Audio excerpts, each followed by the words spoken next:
Up your life, all you gotta do is get in with me. TKO episode 15. Hope everyone's doing good. It's Scott Walker here, back for the weekly check-in. It's been a very active week. I talked about getting my conditioning back up last episode, and for the past 7 days, every single day, I've fasted for 20 hours, and I've been doing multiple workouts a day, including I run a 5K every single day as one of the workouts. So each day I've run a 5K the past week, just dropping weight like crazy. I'm down like I think over 12 pounds, between 12 and 15 pounds in just like a little bit over a week. I'm just like melting weight, just running and fasting. Because I weighed in at like 245 a couple weeks ago, and then I'm down to like 230-ish, like 230 to 232. Just fucking starving and running.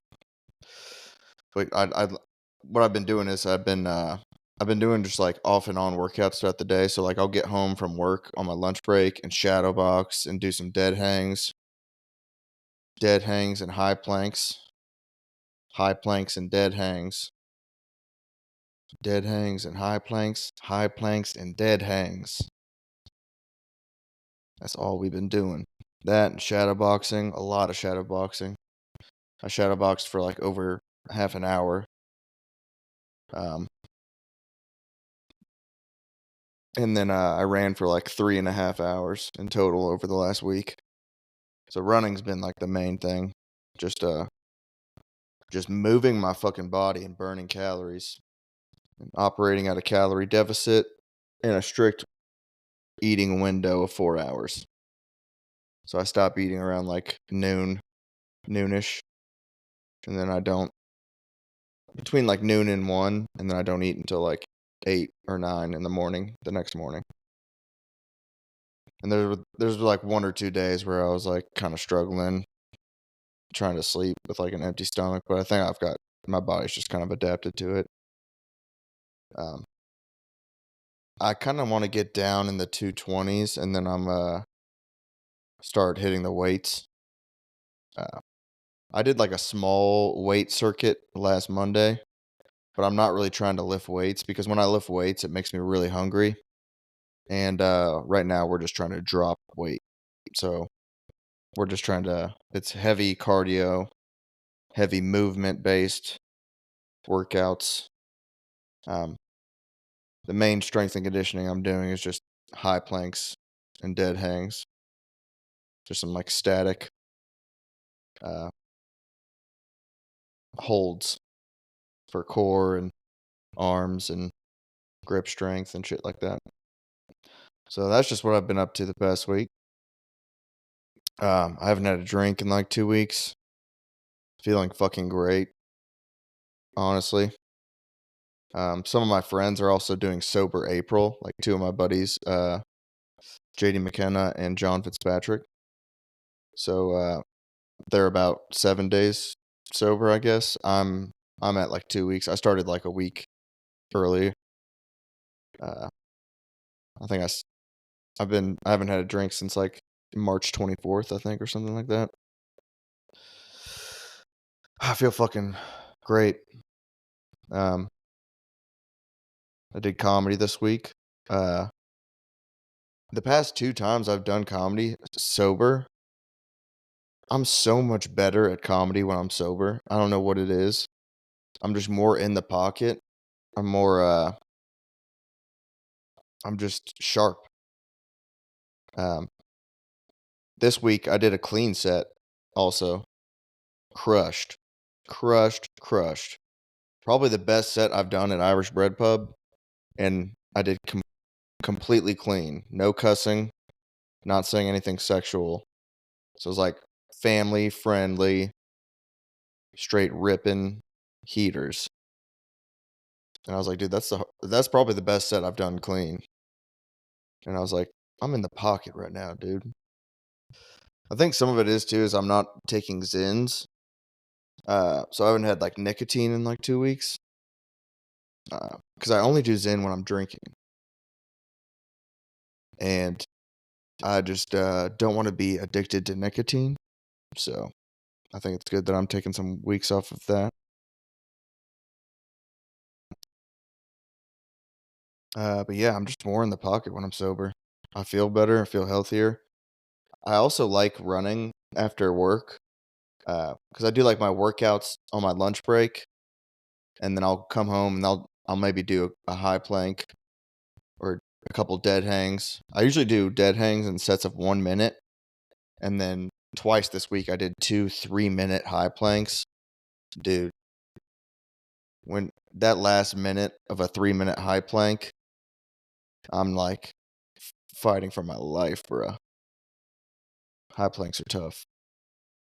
But dead hangs, I've gotten really good at. My grip strength is pretty strong. I could do like a minute and a half to 2 minutes if I wanted, but I just do like I'll do like 3 1-minute sets throughout the day. I'll do like one or two at lunch and then one before I run. So I've just been doing a lot of high planks and dead hangs. That's going to be the name of the episode probably. But I did clean this week. No cussing, nothing sexual. Crushed. Hell yeah.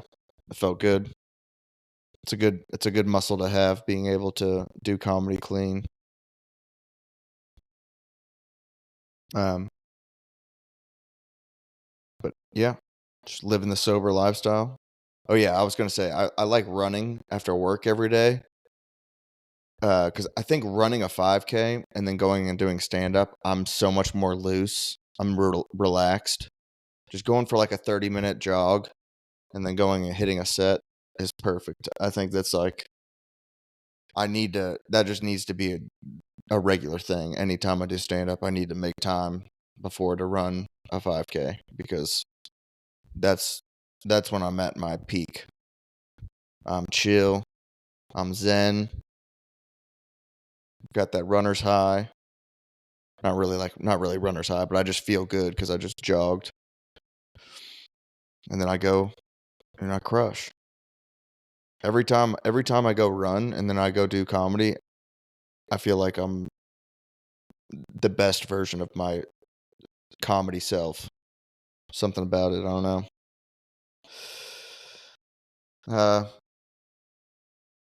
But yeah, and shout out to my buddy Bryson.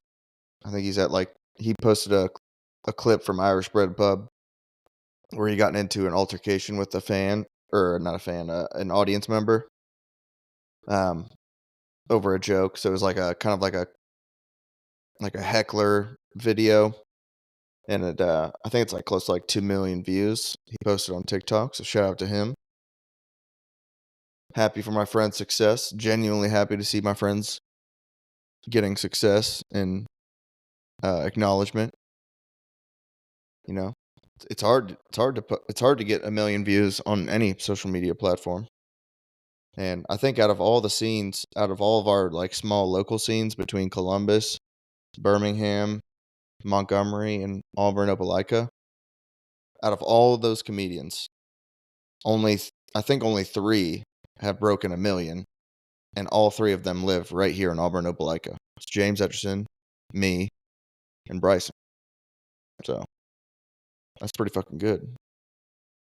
Shout out to James. Shout out to Bryson. It's a good accomplishment to have a stand-up clip break 1 million. Getting them views makes you look I guess more professional. I'm not on I deleted my TikTok. I just couldn't I just don't vibe with that app. It's weird. I got on it and posted some stuff to it, and then it like showed me the demographic of people that were like seeing my shit, and it was like it was a lot of it was like kids. Like the market on TikTok is younger, so it's just not my demographic. So I checked like my analytics, and it was like, oh yeah, kids between like under 19. It was like mostly people under 19. I was like, yo, I'm not trying to. That's not my consumer base. So I'm just got off that shit. And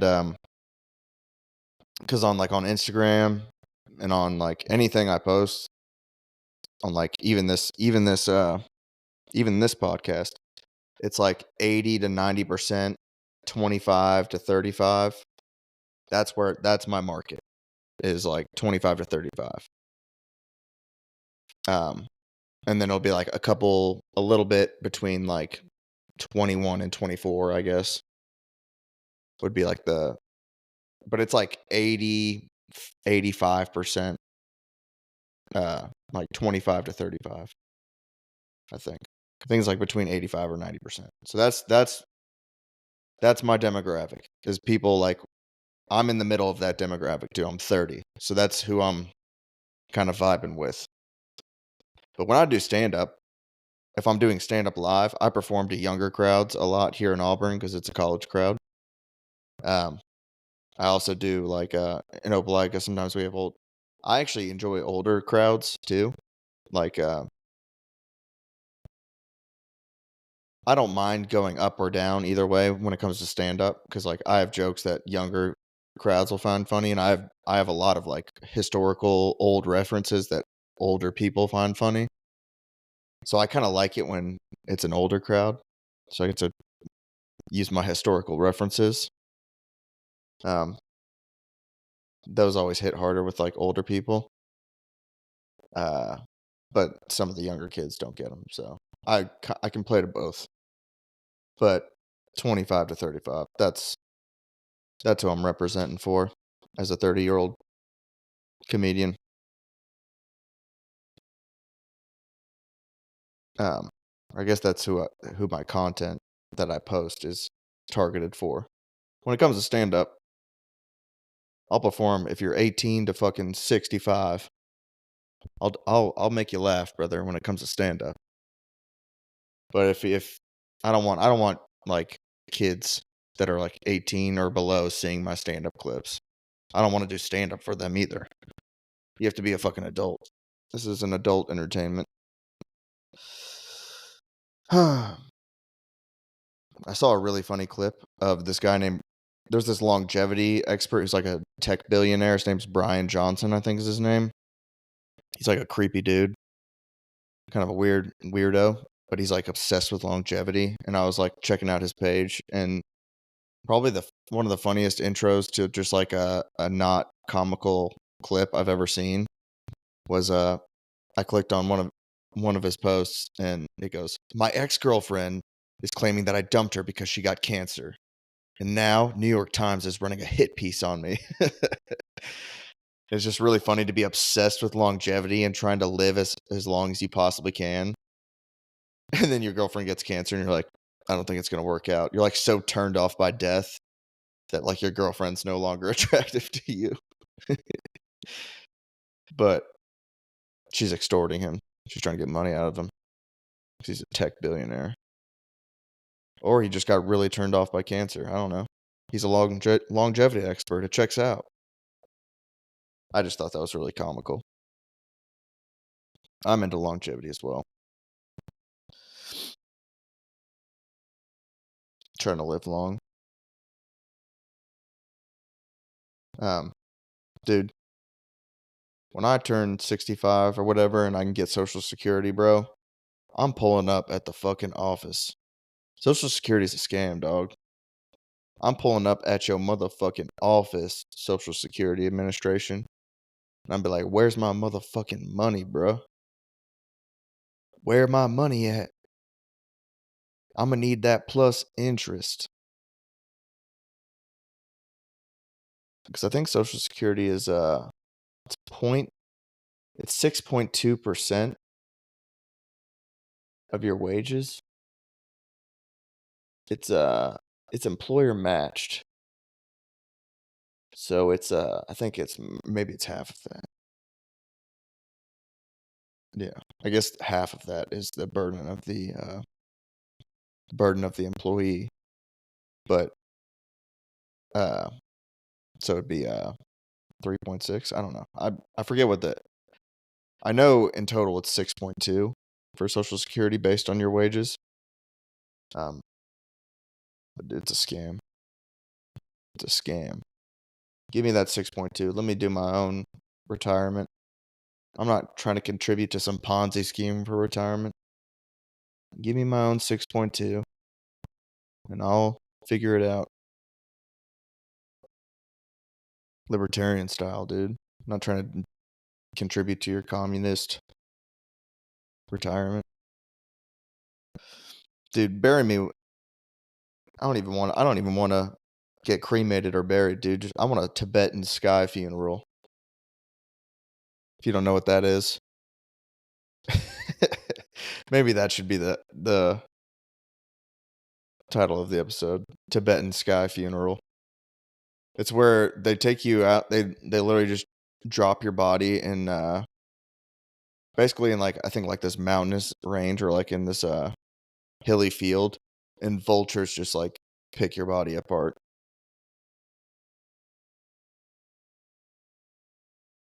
Hey, that's nature, dog. Contribute to society and nature. Contribute to the animals. You're out here trying to bury yourself and burn yourself. Dude, feed the earth. I know some people do. They're coming out with like a thing that you can get buried in that grows into a tree. Man, fuck that bullshit. That hippie ass bullshit. Tibetan Sky Funeral.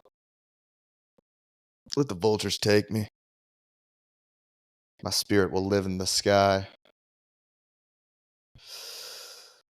All right. So I got a lot of showcases coming up. I got one next week. And then one I'm here in Auburn next week. Then I'm going to Birmingham the week after. And I was supposed to do Fort Walton, Florida that weekend as well. Turns out that show got canceled. And you want to know something cool? I bought a hotel room already. I got a cheaper discount on it because I purchased it non-refundable. So it looks like me and my wife are still going to Fort Walton, and we're just going to have a beach weekend. No comedy. That sucks. But I'm going to enjoy the beach because I got that non-refundable hotel room. So I'm making that money count. Maybe they'll hit me up and be like, "Hey, you still want to do that show?" And I'm like, "Yes, please. I'm literally in Fort Walton." um, hell yeah. I I got the urge to do a cage fight again this week. It was pretty bad. Like I was thinking about signing back up to this local MMA gym. And I literally told my wife, I was like, I need to get my mind right on. I think it's because I'm dropping weight rapidly, and that's like kind of like Pavlov's dog. I'm used to like when I used to cut weight, it was fight related, so I think it's just kind of put me in that mindset that I'm like preparing for a fight. Uh, but I'm literally just trying to lose weight. But I've just been like picturing a cage fight, and especially when I'm like running after work and just like I'm just getting amped to do a cage fight.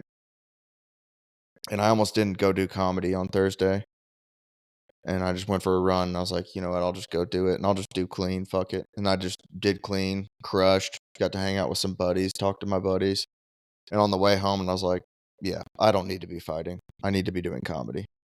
I don't want to hurt people anymore. I'd want to make people laugh. I want to make friends.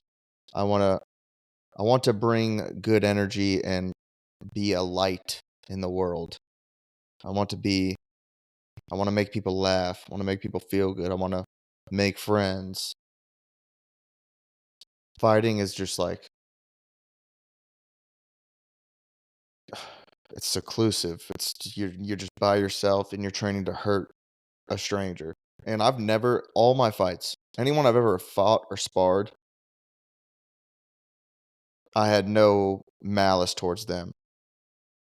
I actually felt bad that I was going to have to fight them because I was like, you know what, me and this guy were here. we're in the same circumstance where we're about to fight each other.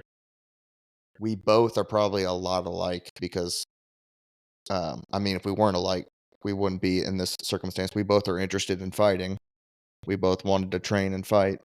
So we have like commonalities between us. We're both into boxing or kickboxing. I'm just like, I could relate to them.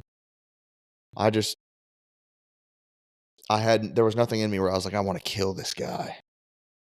I was just like, oh man, I literally have to try to fuck this guy up or else he's going to fuck me up. It's just kind of the situation I got myself into because I enjoy fighting and training and competing, but I don't genuinely want to hurt this guy because I could probably relate to him. So, staying stern on my no fighting, no sparring. I'm 30 years old. If I want to do something, I'm doing comedy. I'm gonna contribute, make people laugh, make friends, bring good energy into the world, you know, showing people a good time, making them crack up. And I did a joke this week about that's one of my new favorite jokes.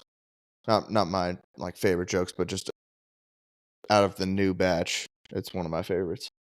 I literally thought about it an hour while I was running right before Thursday's show.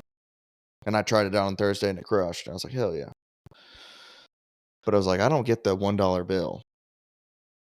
Because if you look at all the other dollar bills, the buildings that are on the back of them are buildings that exist in the United States government, like buildings that exist here in America that belong to the United States government. So it's like the 5, the 10, the 20, the 50, the 100. It's the White House, the Capitol, the Lincoln Memorial, the Treasury. But then you get to the $1 bill. What's the building on the back of that? A pyramid. Yeah, pyramid. Because that makes sense, right? A pyramid? Like the one in Egypt? What does that have to do with America? It's a pyramid with an all-seeing eye above it and some Latin written around it. And I looked it up, and the pyramid is supposed to symbolize strength, duration, and the potential for growth for our nation. I was like, who did you guys consult on this? A tattoo artist? And that got a good pop. So I was like, yeah, that is something a tattoo artist would put on a dollar bill. Is a fucking pyramid with an all-seeing eye above it. When all the other dollar bills are just like government buildings in the United States. Hey, is it the best joke? No. But is it a unique, clever take? You bet yourself. Damn right it is.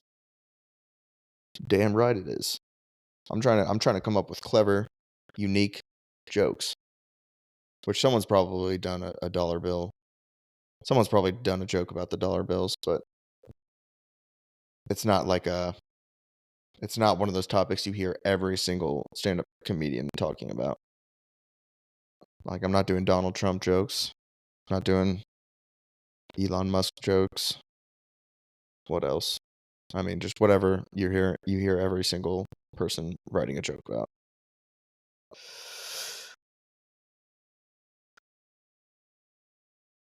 It's also hard writing a joke when you're trying to get the facts right on the joke and fact check it, but you don't want to fact check it to a point that just like I guess you need to have your facts right because there was like two jokes where I was like I was talking about how I was picturing Nokia like the old Nokia phones that just had like those 10 buttons on them, like not smartphones. Like I'm talking like the phones that came out like 20 years ago. That's just where I thought Nokia was still at. And I was like, "Oh yeah, instead of Cash App or Venmo, Nokia should do a deal with Coinstar to where they can panhandle with their old Nokia phone." And I just Googled it. Nokia makes smartphones. Just wasn't up to date on Nokia's phone tech. And the one that's a better example is I was trying to write a joke about like how the English language is just doing too much compared to other languages, because I was like, the English language is like the only one with like a fancy version of its writing, like cursive. Like, what the fuck is up with cursive? Like, English is just doing too much. And then I literally was gonna do it at an open mic. I was gonna do like a joke about it. Googled it. A bunch of other languages have cursive versions. But like a lot of people didn't know that one, because I mentioned that before the show. I was like, "Oh, sick." The joke I was about to do is totally incorrect. But like most people don't know, like most people don't know that a bunch of other languages have like a cursive version. So I could probably get away with that one. But I don't want to do it if it's incorrect. If it's a stupid if I look stupid, I don't want to look stupid. It has to be factually correct. So the facts have to be correct. It has to be unique, a unique idea, and the facts have to be correct. I think the hardest part is actually clearly explaining my thought process and getting them to follow along, especially if it's a very abstract idea that I find funny. But because it's like, if you could see inside my mind, you'd get it. And the burden of painting that picture is on me. And I have to do it in a clear, eloquent manner that is structured and timed in a joke format. So you have specific times to laugh and understand the flow of the idea and the joke. You know, that's on me. I have to lay it out in a stand-up comedy format. So, that's it. I think I'm gonna just call it. Uh, Gotta go fast some more. I'm gonna figure out what I'm gonna do. I'm gonna get down in the 220s. Then maybe I'll just start fucking getting jacked diesel, just fucking boulder shoulders and shit after I drop some weight. We'll see. I don't know. I'm just going heavy on the conditioning right now. Heavy on the conditioning, dropping weight. And then we're just gonna hit the weights, dude. I'm gonna get in that weight room and I'm gonna fucking throw 45-pound plates across the fucking room, brother. That's what I do. I toss 45-pound plates to the ceiling. Slinging weight. Jack Diesel. And when I die, don't bury me or cremate me. Tibetan Sky Funeral. Going out like a real G. Yeah. Deuces. Y'all have a good week. TKO Podcast. I'm Scott Walker. Love you. Bye.